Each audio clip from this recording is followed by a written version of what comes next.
자, 당초 이번 사건은 범죄단체 조직죄가 적용될 수 있다는 전망도 있었죠. 그런데 일단 검찰 공소장에서는 이 혐의가 빠졌습니다. 오늘은 왜 이 혐의가 빠졌는지 따져보겠습니다. 자, 강동 기자. 예. 조주빈의 범행에는 여러 명이 동조해서 마치 유기체처럼 움직였다. 검찰이 이렇게 결론 내리면서도 범죄단체 조직죄를 배제한 이유는 뭡니까? 그러니까 쉽게 말해서요.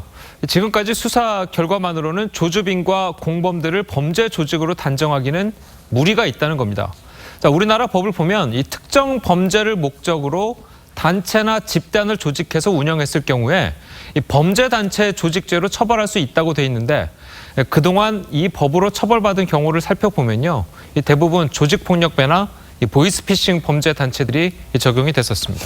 예, 그런데 범죄 수법이 달랐다는 것뿐이지 조주빈에게는 여러 명의 조력자가 있었다는 것, 이건 사실 아닙니까? 예, 그렇습니다. 그런데 이제 보통 조직폭력배나 이 보이스피싱 조직은요, 이 우리 일반 회사처럼 통솔 체계가 갖춰져 있는데 이 조주빈 일당은 이 그런 점이 확실히 드러나지가 않았습니다. 들어보시죠. 예. 조주빈이가 딱 지시하면 따른다. 그 1단계만 있는 경우도 그 통솔 체제가 있다고 볼 수 있느냐. 박사방이나 그런 거에도 그런 이론을 적용할 수 있을지에 대해서 법리 검토를 많이 해야 돼요.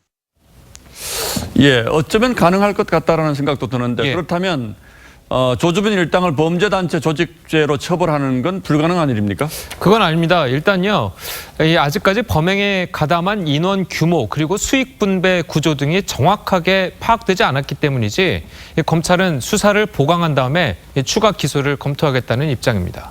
자, 그렇군요. 그런데 또 하나 관심을 끌었던 게 예. 손석희 JTBC 사장 그리고 윤장현 전 광주시장 김웅 기자 이 부분이었는데 예. 자, 오늘 검찰 공소장을 보니까 손 사장이나 윤 전 시장 부분은 빠졌더군요. 예, 그렇습니다. 이거는요, 이 경찰이 이 검찰에 송치를 할 때 이 내용이 빠졌기 때문입니다. 경찰이 손 사장과 윤 전 시장에 대한 조사는 아직도 진행 중이기 때문인데요.